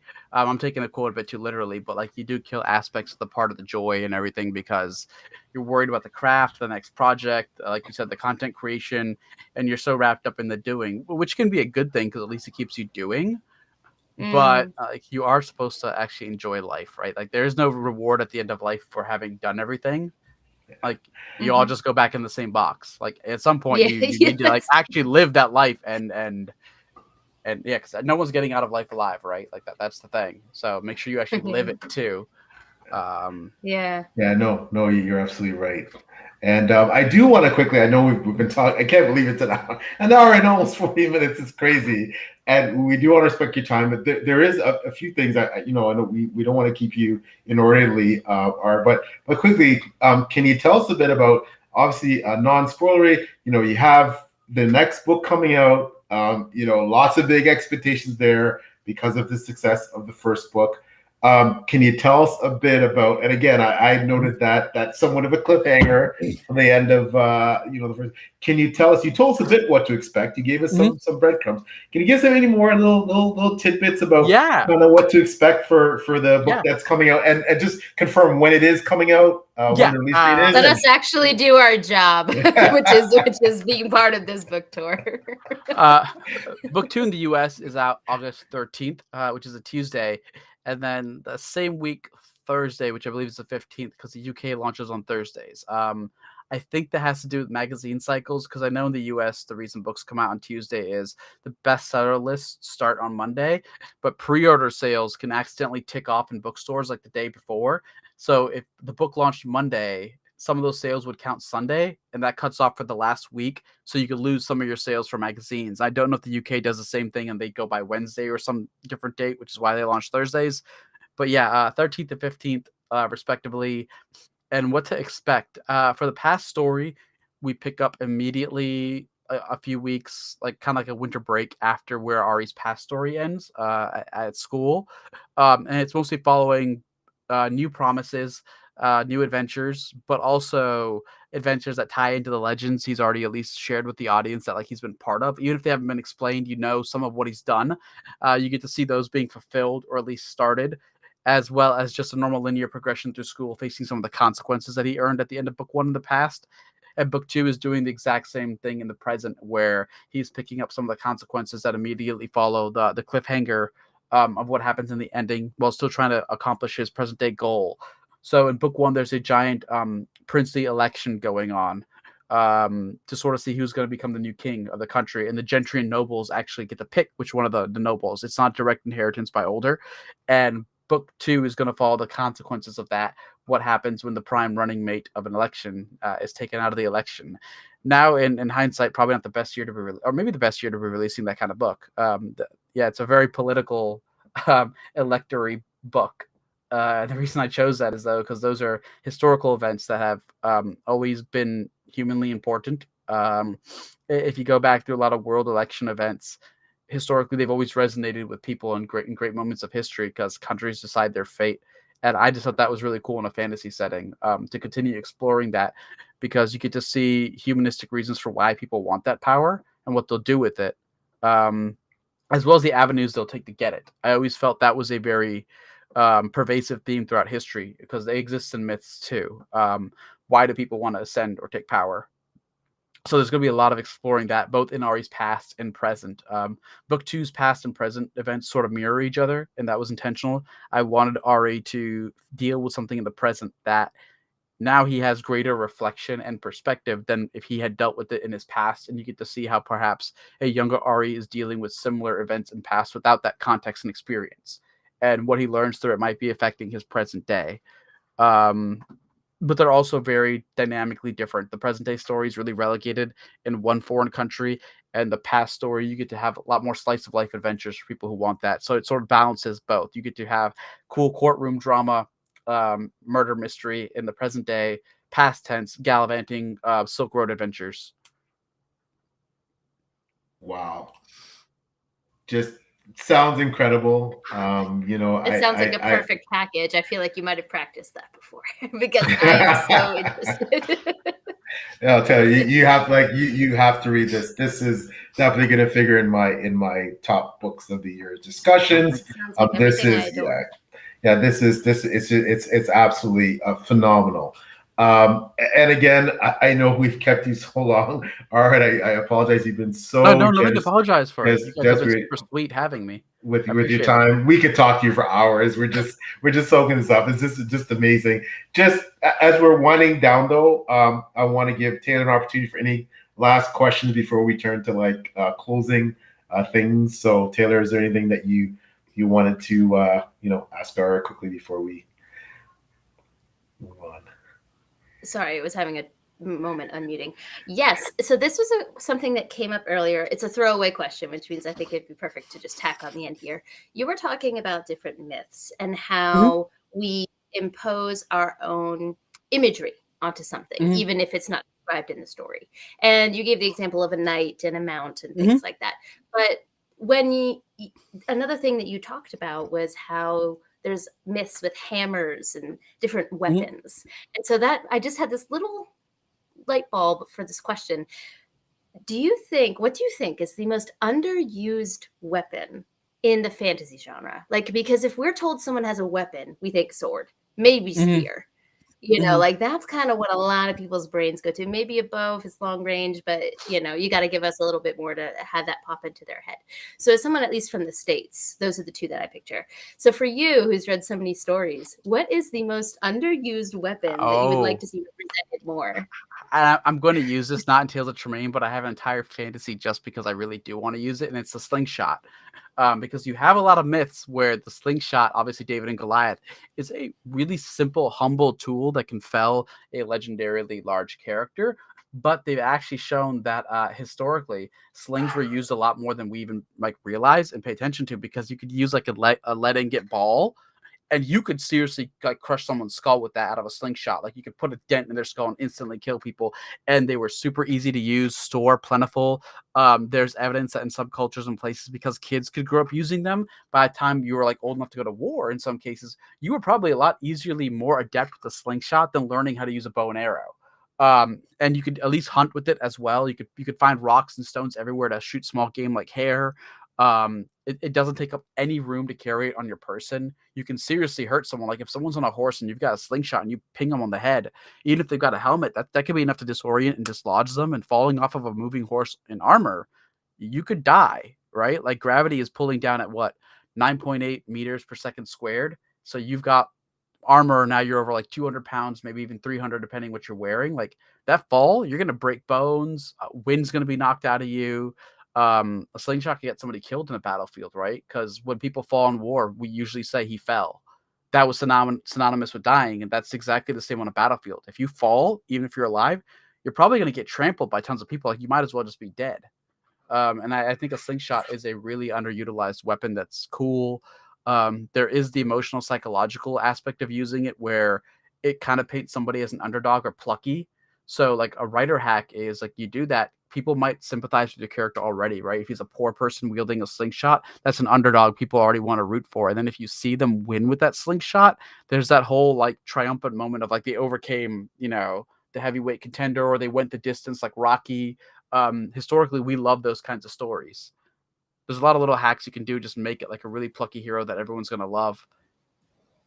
I love how you took that throwaway question and made it so significant. Yes. And I definitely agree that it's such a cool answer, because to me, I imagine like the dirty little street urchin, with their Exactly. slingshot, Yeah. You can do it like you can easily tell a contemporary story like that. Like if someone write a Portal fantasy, a little kid with a slingshot gets his Narnia adventure. Like that would be every kid today. Like could easily see themselves in those shoes, which is what fiction's supposed to do. It's supposed to be empathy and emotional resonance, but also the sense of wonder and promised escapism, right? That's what every genre does. It just promises you different escapism. Romance is going to promise you the happily ever after. Every story is structurally the same in a contemporary romance, beat for beat. But that's what the romance readers want. That genre and that readership wants that escape. Just like a thriller author or thriller reader wants Jack Reacher punching people for 90 pages over and over. But that's exactly what they want.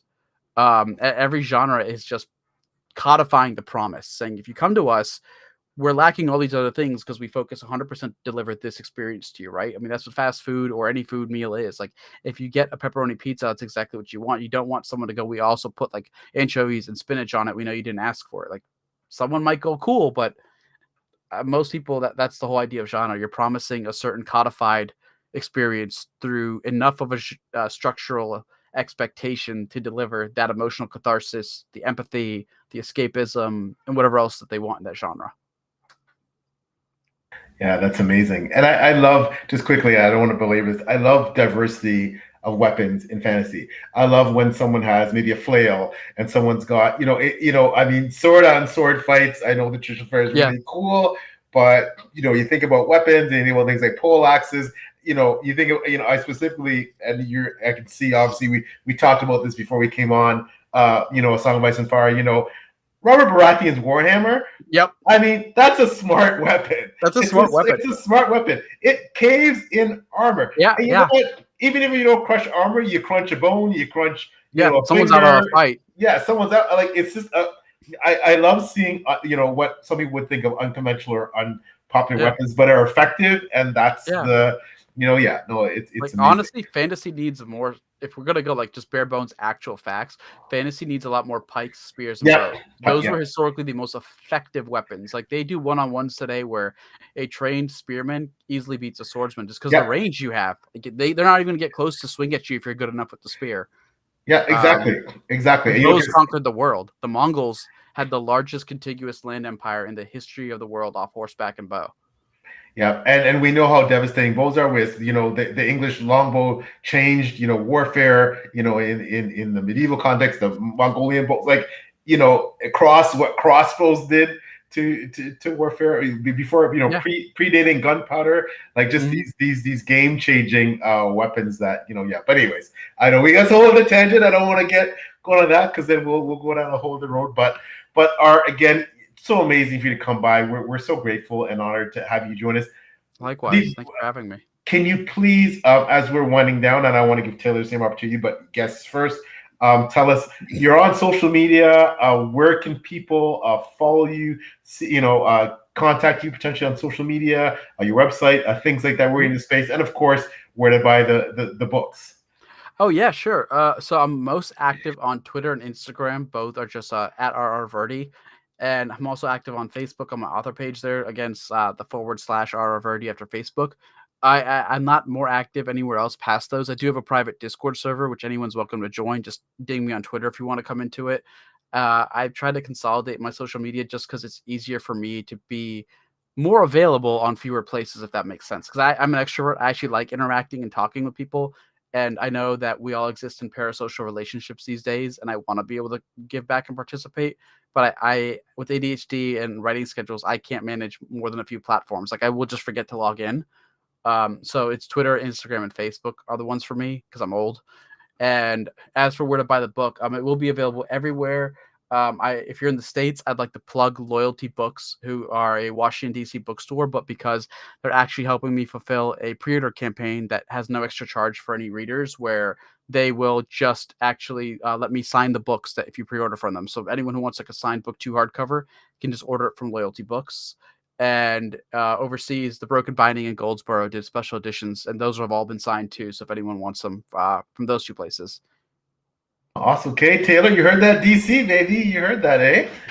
I'm from the DMV, so Where are you from, out of curiosity? Yeah, I'm from Maryland, so right around the DC area. Yeah, exactly. I do the same thing. I'm in Northern Virginia, so it's DC, right? Yeah, basically, yes. Yes. Whenever people ask me where I'm from over here, when I first moved here, I said Maryland, and they're like, "What is that?" I'm like, "What is that?" DC. Yeah. So now I just skip it. I said, "You know, DC, I live near there." Yeah. If you're within 45 minutes of DC, you're DC. Yeah. Yes, it's a script at this point. But well, I also just looked up the website just to make sure that I don't forget the name of the bookstore, and we will add that link in the description down below. Thank you for so anyone much. watching this that wants to do that. Yes. Yeah. So if excuse me. If you don't know who I am, my name is Taylor. My channel is Made Between the Pages, what you're watching this on right now. I make book content, reviews. I've been doing a lot of Japan life reading vlogs recently. That's kind of been my bread and butter. I talk about books and I enjoy it on this channel. Then I'm also an assistant editor over on Before We Go blog, and I'm also a SPIFBO judge, so self-published fantasy blog off. We're in the 10th edition of that right now, and we are in the trenches reading all of the books in the beginning, so you're going to be getting a lot of reviews. If people are following that, you can find my reviews there. I think that's pretty much all. Oh, well, Twitter, Instagram, all of that's always in the description down below on my videos.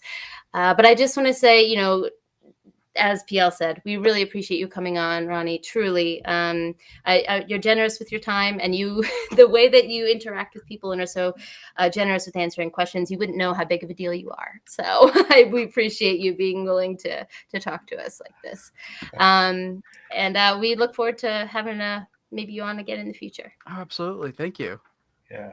No, that was fantastic. And as for me, I'm PL Stewart. You can always find me beside my wonderful co-host Taylor when we do page chewing like this with amazing guests such as Ronnie. I also have my own channel, Drug King Saga 7847. I've been doing a lot of interviews myself recently, 6 Elemental interviews. I check it out with a lot of great creatives as well. I, like Taylor, am an assistant editor, with the wonderful Before Go blog, led by our fearless leader, Talbot of Grimdark magazine and Before Go blog, who is always helping to promote authors in the community and do great things, such as this. And the books, the Drug King Saga, you can find it anywhere you buy your books, Amazon, Ingram, etc. So working on book 5 feverishly now, trying to get that, ramped up to come out in 2025. So, but once again, this has been so amazing to have our Virdi here, gentleman and a scholar. Definitely, we might have to steal our for our big brain episode because he is definitely an intellectual, and I think that we've learned a lot from him today, and it's just been wonderful interacting with him.